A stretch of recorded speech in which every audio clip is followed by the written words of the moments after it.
Good evening, everybody, and welcome to our professional development education series. Tonight we have with us Molly Fine, and she's going to be talking a little bit about how to read your student. And we're hoping to have a conversation that will help us determine a better way to deliver information to your student. With that said, I am going to just turn this directly over to Molly. She will tell you a little bit about herself and get you started. Hi, good evening. First of all, I want to say that many of you have probably been instructing for a long time and have your own ways of doing things. What I'm introducing today is just a way that might help you. It's a learning, it's something that I've applied in the corporate America area, and we're going to talk a little bit about that. But have you ever had a student, have you ever been teaching a writer and had the impression you weren't getting through? Any of you? Just nod your head if you, or raise your hand. Yeah. I have, although I don't teach writing, I have taught other things in my life. Have you ever had experience a student who didn't understand what was being taught? Sometimes what's being taught is the reason they're not understanding is not because they don't understand, you're being unclear about what's being taught, but it could be that they have a different perspective than you do in the way they handle information and the way they can best learn. Teaching is more than imparting the information or the what.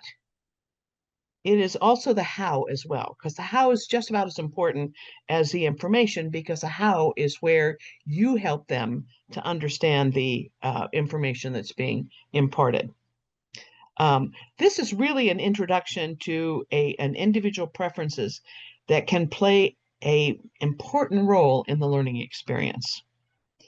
Have any of you ever had an experience where you felt like you were talking to someone and they had no idea what you were talking about, or you lost them in the process as you began to get deeper and deeper into your subject? Yeah, I've had it many times, and I've had it to the point where I've had to stop and rethink my whole point. So when you're teaching, it would be important to have it would be really good to have a tool that could help you cipher information quickly about your student, their learning styles, and their preferences, because preferences is what it's all about. To be a good teacher, it is up to you to identify the best ways to present the material to your students and to modify your delivery to help them in their learning process. There are many tools out there that can help you with this and will require study on your part. None of what I'm talking about today can be learned in a single session. None of it can be learned in possibly 2 or 3 sessions. But it's something that if you're really interested in becoming an effective student, an effective teacher, you're going to pick one of the tools to help you with that, because it makes it easier for you to figure out very quickly what's going on with your students. There are many modules available for different teaching styles. I'm going to present one today that I've used over 40 years, okay, in the corporate environment. Just to let you know who I am in my corporate world of life, I was a CIO and a senior manager in technology for 25 years as a senior one, and for about 40 years in the industry. I've worked in hospitality, healthcare, insurance, and probably a half a dozen other industries. For my entire career, I was in systems and technology. And if you have ever been in corporate America, you know that the systems and technology department isn't necessarily one that is easy to understand, and is of the same kind of preferences that you might have. I introduced Myers-Briggs as a tool when I was supervising large groups, because it was very difficult for us to get them to understand what the preferences of the users were, and for the users to understand what the preferences of the IT people are. Having a tool like, I'm going to introduce tonight Myers-Briggs, because that's the one that I used. There are many ways that you can use the tool to help you to understand the different preferences and the different perspectives that people take. Um, the reason this whole thing came up and the reason I'm doing this is because during one of the 3 sessions that we did for USDF in our GMO, which is IDCTA, I was kind of getting a little bored. So I started looking at each of the individuals that were teaching and the individuals that were being taught, and used my prior experience to figure out whether they were an introvert or an extrovert, whether they were detail oriented or big picture. And it was interesting to watch because there were only a couple of the instructors who changed the way they taught based on what the responses they were getting from their students were, changed the way they did it, not what they were teaching. I told Sarah Garkey about what I was doing, and she said, "Oh my gosh, we need to do this." So here's a little history of the MBTA. It's widely used and recognized as a tool in the world. Around 2 million people complete it each year. And it's on the internet so that you can take the test yourself to see what you are by just going on to the internet and taking the test. There's also tons of information on the internet about Myers-Briggs. It began with Catherine Cook Briggs and her daughter Isabel Meyer in the US about 1921. Briggs was inspired to research personality types after she met her husband, who she noticed had a different way of seeing the world. It was intrigued her enough to start a literature review and understand the temperaments. Then along came Carl Jung, who was a psychologist in 1921, and he began to identify the same thing she was working on, which was the classification of preferences in the in people's attitudes. World War II was a huge influence on the Myers-Briggs process because they had to understand each other very quickly, and there were a lot of large projects that were happening during that time that to rebuild parts of the world that had been damaged. She was determined to find a way for people to access their psychological types. This led to the idea of an indicator. Myers dedicated the rest of her life to the development. She spent 20 years developing the questions and validating the instrument and the theory. The MBTI, or Myers-Briggs instrument, was first published in 1962. Since then, it has been worked on, refined, modified, but the basics are still the same. There are really, I'm going to bring up a little slide here. There are really 4 dimensions to the Myers-Briggs, which, if you multiply that, become 16 categories that can be used to help understand the differences in people. On the first level, it's extroverted versus introverted, and that's based on energy. Those are just words because the energy is, where do you get your energy? An extrovert gets their energy from the world around them. They get their energy from other people, and when they are out of energy, they normally go to find someone to talk to so that they can refill their batteries. Now, all of us have both a extroversion and introversion point of view, and so even extroverts sometimes need to re-energize the same way an introverted would be, to go to the internal world and into their own process, or their own mind, their inner world. Sensing and intuition are based on information, how information is processed. Okay, an individual who is a sensor is someone who needs detail, lots of detail, that through the 5 senses, and through the other pattern is intuition, which is a pattern of possibilities and intuition. And the intuitors tend to be big picture people. The sensors tend to be detail-oriented people. And as you can see, depending on where you are on the scale of each of those, if you're working with somebody and you're a sensing person and they're intuitive, it's going to be difficult sometimes to get the information across. I am, and I'll tell you what I am after we finish this. Thinking and feeling, that's based on decisions. Are your decisions based on fact, or are they based on empathy and uh, emotions?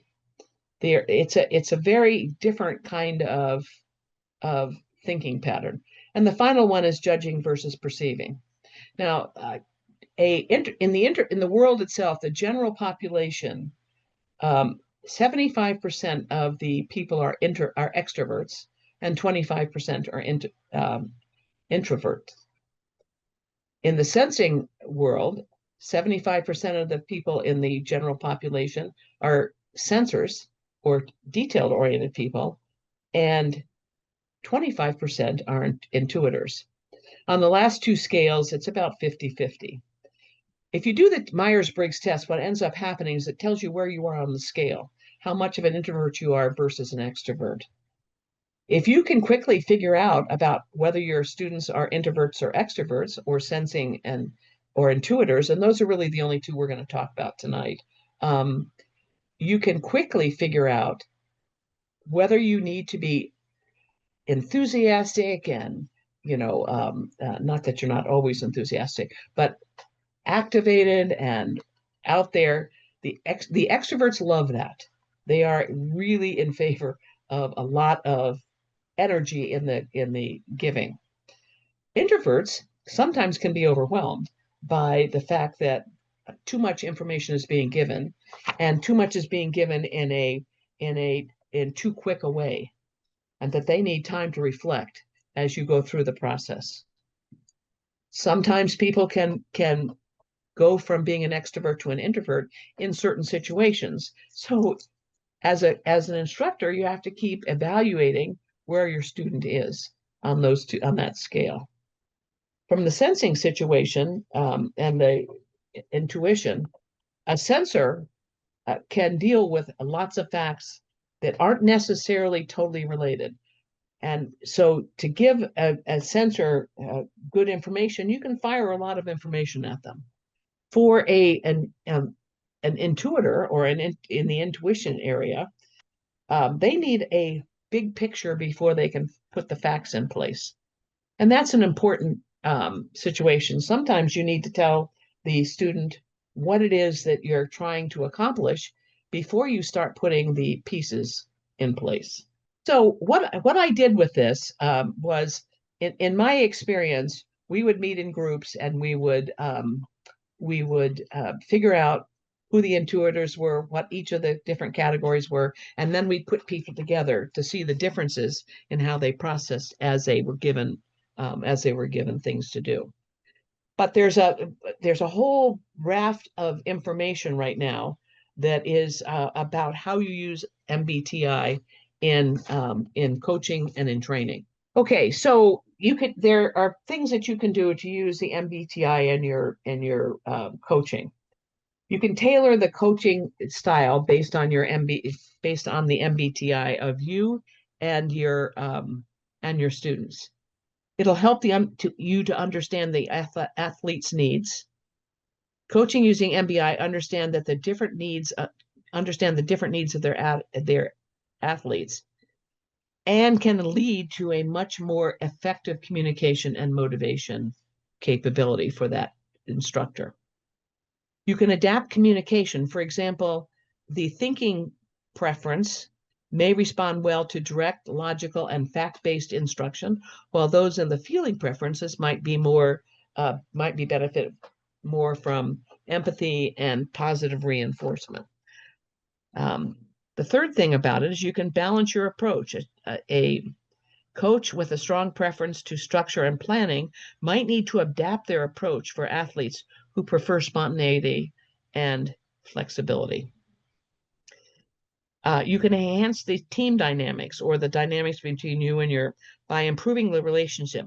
Understanding MBTI within a team can foster better relationships and stronger sense of teamwork. And as an instructor or a coach, you are part of a team, even if the team may be only two people. Developing self-awareness and self-improvement. By using the MBTI, you can identify strengths and weaknesses. Athletes can use the MBTI to maintain a better understanding of their personal strengths and how they may impact their sports performance. And finally, focusing on learning preferences. Identify learning preferences. MBTA links preferred learning styles, which helps the coach to choose a teaching method. Multimodal teaching method is another thing that could be focused on. The athletes with diverse learning preferences can benefit from a variety of teaching methods in integrating concrete and abstract materials. By thoughtfully incorporating MBTI into coaching, coaches can gain valuable insight into their athlete's personality and preferences. Remember that any tool you use, you are only using it as a tool. It's not an identifier, or it is not a label for someone. It's more a tool that just can be used to identify the differences. Extroverts versus introverts. Extrovert athletes may benefit from group settings, high energy, and social interaction, whereas the introvert athlete may prefer quiet environments, individual attention, and the opportunity for self-reflection. The sensing individual may prefer clear, concise instruction and factual information, while the intuitive athlete may benefit more from a creative and conceptual approach to the coaching. In other words, there are many times when someone who is an intuitor, I'll tell you what mine are, because that's where my experience came from. I am there's a scale on each side of each of these pairs. On the scale of introversion versus extroversion, I am almost off the chart on the extroversion. So for me, working with introverted folks, I have to step back and take a look at what I'm doing and how I'm approaching the subject, because I tend to be a pile driver, and sometimes you need a hammer or a tack, a tack hammer to get something done. I'm just using those as the differences so as you can see. From the sensing versus the intuitive, I'm a off the chart intuitor, which means big picture for me. If the instructor that I'm working with cannot tell me why I'm doing what I'm doing, I can't put the details into the model. I can't get the model to work for me. So and I've been very, very lucky in my life, in my riding life, that I've had people that understood that and were able to pull that together. Thinking versus feeling. We talked a little bit about that earlier, and the feeler is someone who is more into empathy. They tend to be a little bit less. They tend to be a little bit less in their heads. They tend to be a little bit more on into differences. And thinking versus the influencer, the last one of those two that we talked about, is whether you are into whether you need conclusions or whether you can be open-ended. Now, the people that need the judge, it's called judging, but the people who are judgers tend to be people who need to have, I need to know what the end of this is going to be. I need to know what my conclusion is going to be. Whereas the influencers are the ones that they're open to possibility. It's called perceiving, and they're open to possibility, and they're open to things happening, after they're, during the process, and they're open to possibilities. Sometimes they don't close the possibilities out for a long time. There's nothing worse than a high perceiver because they can never get down to conclusions. In other words, they're out there in the ozone level for long periods of time. So this is sort of an overview. I am not an expert on this, but I have had some experience with it, and I'd like to suggest some steps that you might take as an instructor with this tool or some other tool like it, because there are a lot out there that tell you different ways to look at folks to be able to quickly identify where they are, where their preferences are. I would suggest that you pick a tool and that you have a major responsibility in picking the approach that you use in the teaching. So if you can figure out what kind of students you're dealing with and what their learning preferences are, you'll have a much better chance at having it happen well. So I would recommend that do some studying, okay? Learn your own preferences and how each preference pairs with the others that are available. And there are a lot of materials out there. There's a book called Please Understand Me, and it is about Myers-Briggs, and it's about the differences and how you might deal with people who are in different preference sets. So, for instance, the discussion that I gave you a few minutes ago about me is I'm an ENFP, because I am an impossibility. An ENFP doesn't necessarily get along really well with an ESTJ, okay, because they're completely opposite preference models. And as you learn about Myers-Briggs, if you decide this is what you want to look into, you can begin to identify ways to deal with those things in opposition that can help you become a better instructor.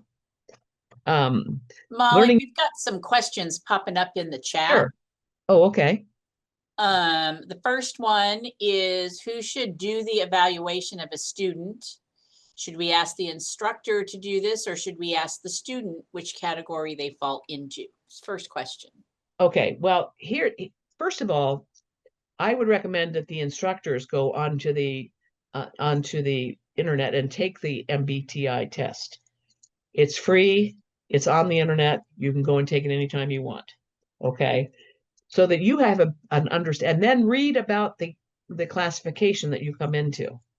When I first took the MBTI, I came up as an ENTJ. Okay, but then I read a bunch of material about it, and it turns out that the way I think about goals and the way I think about projects and the way I think about people involved in the projects didn't fit. And at that point, I was a director at Marriott, and I thought that that's what people wanted out of me. I was the only woman in the senior management. So I would recommend that the individual go and take the test. If it's a student that you've had for a long time and you want to see a little bit more about how they're operating, you might want to ask them to take the test, and then you can discuss the differences. And it gives you a really nice platform for understanding where you might have run into problems during your time. And I don't think I would ask the first time that you deal with a person to do that. I've been doing it so long that I can easily identify what their structures are, what their preferences are, which has been very helpful to me. I put on shows, and I'm the president of the IDCTA and all that sort of thing. But I don't, again, this is a structure that if you're going to be in a long-term relationship with a student, you might want to do some work on these preferences. If you're you're teaching them one time in a clinic and you'll never see them again, then you're going to have to learn enough about recognizing the preferences by listening to them talk and asking them questions that might help you to ken what their preferences might be. Does that make sense? Whoever asked that, is that? Mm-hmm. That's actually sort of leads into one of the next questions, which is, where is the best place to direct the students to go take the test? You had mentioned on the internet. On the internet, it's all you have to do is say you put in MBTI or Myers-Briggs testing, and it comes right up, and you can take the test anytime you want.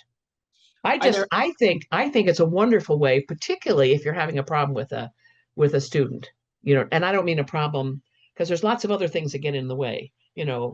The fact that they come to a lesson sometimes and they're in a bad mood, or they've had a really bad day or whatever, also can be a problem. But I'm talking more about the preferences and the way they deal with the world. Does that make sense? Mhm. What are other tools available besides the Myers-Briggs testing? There's I never really got involved in a lot of the other tools, but there's a lot of tools out there. All you have to do is put in there um, the Myers-Briggs, and it comes up with other tests, other models as well. So, or if you say, what are some of the models like? Some of them talk about control and commander, and they're very different ways of talking about the same things that Myers-Briggs talks about.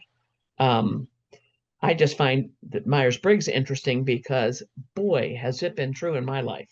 One of our attendees here, Mary McGuire Smith, noted that she took the test herself quite a few years ago, and it was very valuable to understand her own style. Exactly. Because you Yeah, can't understand other people until you understand your own style. yeah. I mean, you have to understand how you think and have it be something that is quantifiable or identifiable, I guess is a better word. So that you can say, yeah, this is how I am. And then start to match that to other people. Okay. And if you've got a group of, a little team or whatever, it might be a good idea to do a Myers-Briggs in the with a team. And if you read it's pretty intuitive and it's pretty straightforward. And the books like Please Understand Me can help you to understand.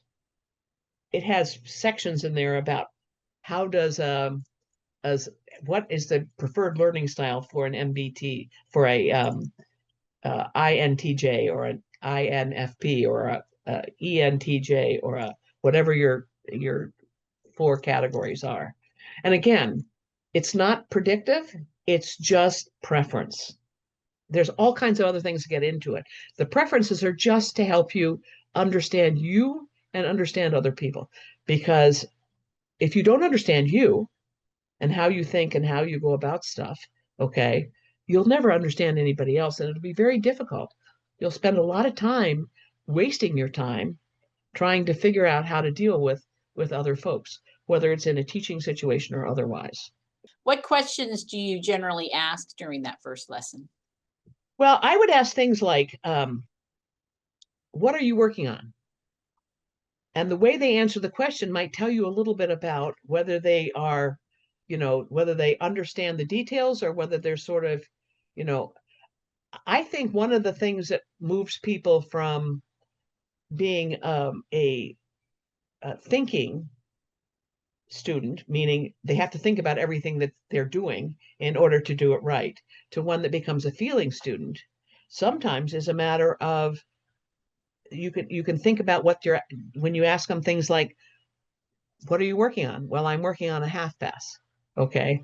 Well, they can't do a leg yield, so how are they going to do a half pass? So it gives you an idea of where they are. And if they are big thinkers, they're going to be thinking about the bigger things they can do and not focusing on the details that they need to get there. The second question I might ask is, what do you want out of this learning, out of this session? What are you looking for? Now, that's not something you would ask an up downer, because all they want to be able to do is stay on the horse. Okay. But when you get into the higher levels, or into the, you know, training first and second levels and stuff like that, it's probably a good question to ask, because what they think they want to learn and what you see when you start to look at them, watch them, are two different things, maybe. Okay. And then what are your goals? Okay. What are your goals? How do you think about the horse what do you think about the horse? What do you think the horse's issues are? What do you think your issues are? In your training that you're doing so far. Does that make sense? Those are the kind of questions I would ask if I were doing it. Okay. And just remember that on any given Sunday, people can be in different moods. What we're looking at here is just underlying preferences. So and the ability to push, or challenge, not push, but challenge, or have to step back, is a function sometimes of emotions, not of preferences. The emotions have started to get into it. They fell off the horse day before yesterday, and now they don't want to trot or they don't want to canter because that's what they were doing when they fell off. That's also a that's also a mood, and then you're going to have to figure out where they are in terms of their preferences for that day. Because at that point they may be into, I need detail. I need to know why I fell off, or I need to know how I don't fall off again. Does that make sense? I am not trying to give you a tool that's hard and fast. What I'm trying to do is to tell you that you need to understand more about you. If you don't already know this stuff about yourself, then you need to learn about it. Because it makes it so much better for the student. And I'm an adult amateur, just so you know. I'm a student my whole life. So, um, any other questions? Oh, yes, we have several here still coming in. How do you feel this connects with the other types of learning? Visual, auditory, kinesthetic? Well, that's another model you can use. That is a model that you can lay on top of this. I think it hooks in because a lot of times those are learning styles that, um, for instance, you might find an introvert is more of a someone who has to process things before they can go forward. I don't know the specifics of the learning styles that you're talking about there, but I think that is also part of what you need to understand about the students. What might be some apparent traits that would help you decide if someone was a sensory or intuitive learner? If they are a sensor, they're more likely to be talking to you about things like, are my hands in the right position? You know, do I have enough do I have enough contact with the horse? With the horse's mouth. Um, am I doing the am I what do I need to do to make sure that I can get the horse on the bit? Whereas a big picture person might be saying things like, well, I think I've already got it. I think we're there. Big picture person is always going to be looking at, what is this going to lead to? Where am I going with this? Whereas a sensing person can get into the detail and say, okay, is my leg in the right position? I had an experience this past week with my instructor. My horse broke his jaw, and so he's finally back to work, but he's working in a bitless bridle. And I've had 4 rides on him so far. And my instructor came up to me and said, let's start from the beginning. Okay, your leg isn't far enough back on your right side. The other side's fine. So I had to stop and build that into this model that in my own brain of, what do I do about that? So she came over and pushed my leg back where it needed to go. If you work with them long enough, you'll figure it out, because if you know enough about the process. But the biggest thing you need to do is to read about it, read about what and I think the Myers-Briggs is more about preferences, and the learning styles is more about how that manifests itself. Okay, does that make sense? Back to that other question. So they can easily work together. I also would say that as you start to work with people, and as you figure out what their preferences are and how you need to work with them, I think you need to build a plan. And I think that I learned from the not that I didn't know it before, but that I learned from the instructors um, situation, because they talked a lot about having plans for your students. But remember, depending on you may find that as you get to know the individuals that you're teaching, it may be that the plan has to be modified, because they're not getting they're not getting the material based on the way that you're presenting it. I have to say that as a project leader, which I was for many, many years, plans are just directional for the most part. That's coming from a high intuitor, but they're mostly directional, and they change based on inputs that you get as you go along. And so the Myers-Briggs is just another input that might change the way you think about the plan that you put together for that individual. Anything that you would like to add to this? Because what is your experience with asking questions? How do you introduce yourself or introduce your teaching style or the way that you're going to deal with a student? What questions do you ask? Yeah. Gwen? Yeah, so my big question, if it's a new rider, is what are your goals? Because I have riders that range from competitive, to me, those are the easy ones to teach because I know where they're going, to riders that just want to, quote, be better riders on the trail, which is actually the more challenge to teach them because they want to learn to be better riders in the arena. So I have to be creative and come up with things that are active. So I'll be interested to see how they would do as far as this MBTI thing. For those that are just looking to improve themselves, I would say that a majority of those are probably introverts because they really don't. They definitely are, and like I said, I find them more difficult to teach. Yet they're easier to make happy. Yeah, but why do you think that's the case? Do you think you're an extrovert? I think you're probably an extrovert. I'm actually an introvert. You get your energy from internal, or you get your energy how to get out of that shell to give the information across. Internal. Well, that's interesting. I'm very internal, but it took me a long time because they kept insisting they wanted to ride with me versus, maybe somebody who's not going to teach them about show stuff, which I don't. It's been always interesting to figure out that goal. Like I said, if you're going to go competition, that's easy. This other, a little more difficult. Yeah, that's a good question to ask. That was one of the ones that I thought was important too. Anyone else have questions that they asked that? I think Bailey has a question. Bailey, okay. Can you unmute yourself? Yes, I did. Thank you. I couldn't find my hand.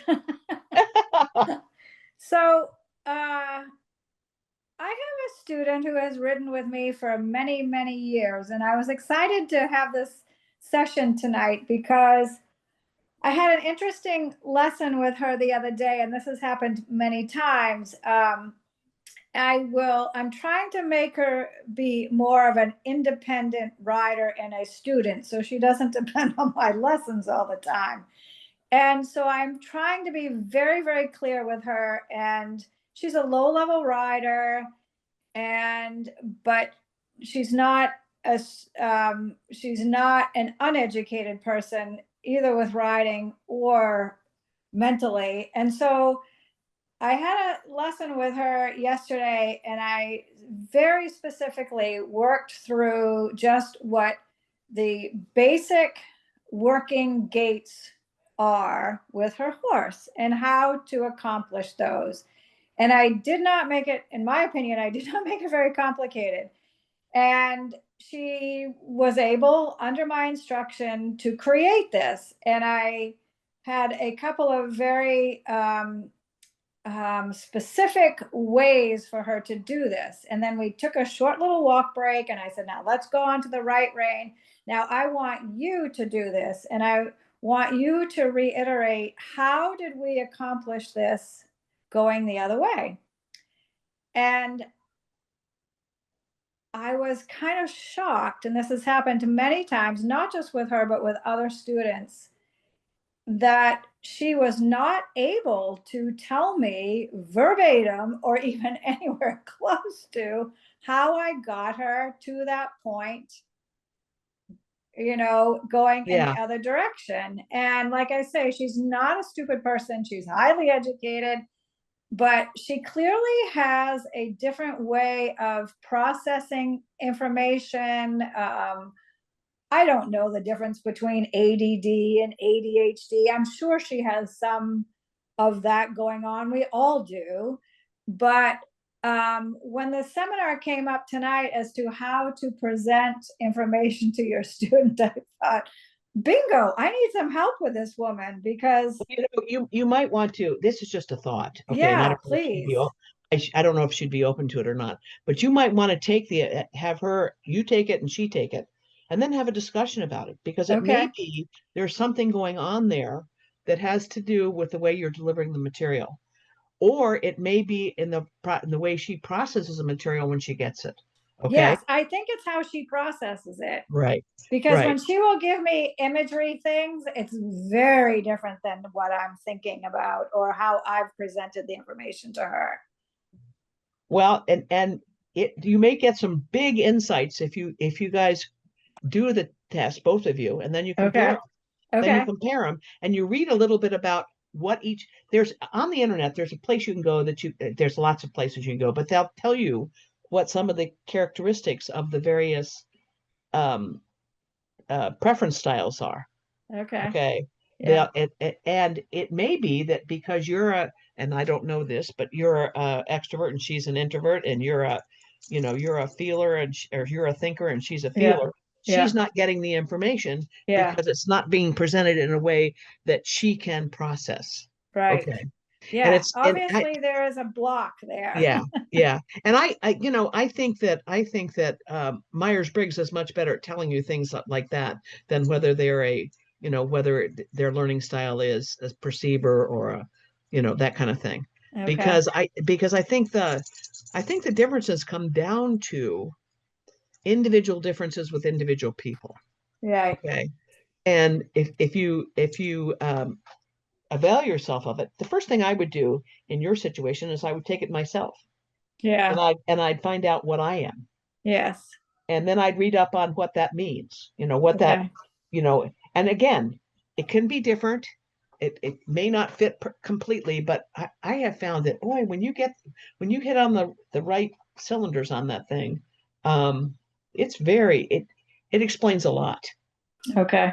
And then I would have her take the test after you know enough about it so that, you guys can talk about it in terms of some learning. Does that make Okay. sense? Yes. Thank you. I don't, again, there might be other ways to do it, but I found this to be just, in a situation where I was in IT, I am the exact opposite, most unlikely person to be in IT in the entire 16 categories. Okay. Okay. Yeah. All right. Mm-hmm. I was extremely successful at leading them because I spent the time trying to figure out how I could communicate with them and how I could make it so that we could communicate with the outside world. Because I'm much more like the outside world than they are. That most IT people. I mean, when we took the test a couple of times, I was the only feeler in the entire group. Okay. Yeah. Of 30 or 40 people that are in. Now that's not the usual situation, but it is in that kind of environment, in the IT environment. And it's not a label of people, it's just more of the way they think about things. That's why they're good at what they do. Okay. So Thank you. yeah, it might be helpful. So Okay. I don't Thank you. yeah. Any other thoughts? Okay, well, I am just about giving you everything I can. I am not an expert at this, but I do think it is a way to help you understand a little bit more about your students, particularly ones that you have had either issues with or that you have had a hard time, getting thoughts across to. And I could tell by watching the students' interaction with the instructor whether or not it was going to work in the long run if they didn't change something. And what teaching is all about, I think, or what a big part of teaching is learning how to adapt to different styles people have, to different preferences people have. Well, thank you, Molly. I think this was something that was needed, and I think it was very informative.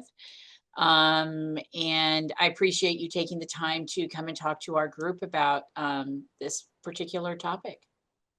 Well, I appreciate it. I had a great time putting the thing together because there were a lot of interesting things that I was able to kind of put together in my own mind. Because at this point, sometimes I can't even verbalize why I think people are what they are. I just know they are. Okay, because I've been doing it so long. It's kind of like people who are natural riders that didn't have to go through a great deal of the thinking side of things before they got to the feeling side. Does that make sense? Mhm. So, Anyway, thanks a lot. This was fun. This And presentation will be available online in the next few weeks. Once it's available, we will reach out to everybody and let you know. So you can go back in and review it and listen to it again if there's something you missed or you want to gain some information out of it that for clarity. I would like to invite everybody to join us next month for our next session. Will be on July 1st. Information and registration will be out for that hopefully next week. And if you have any other questions that come to mind after this session, feel free to email me and I can forward them on to Molly. And thank you everybody for joining us tonight. thank you very much. I appreciate the time and the attention that you all spend.